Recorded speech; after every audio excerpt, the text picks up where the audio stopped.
hopefully some with regard to college football. Got a lot. I want to see if this Texas women's team can get over.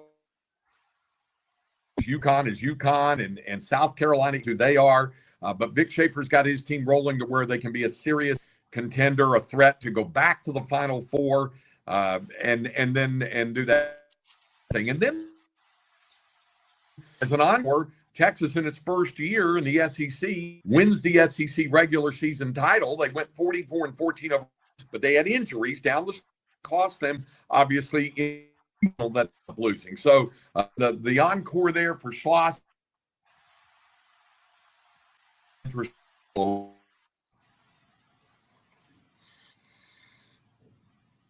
I would say, to echo what Craig said, women's basketball, I think that's the best team on the 40 acres right now.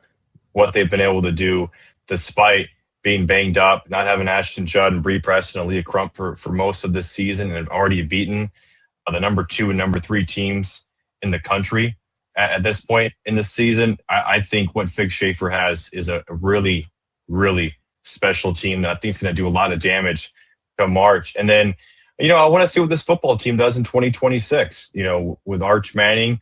Obviously, the second game of the season, I think it's Ohio State coming to DKR, an Ohio State team that, we'll have Julian Sayin, but we'll be missing some other key players. And depending on what happens Wednesday, we'll see what their coaching staff looks like when they come to Austin. But it's another very, very tough schedule. At least they don't spend the month of October completely away from Austin, but it'll be a big season for Texas football. And I think Arch Manning will take a massive, massive leap.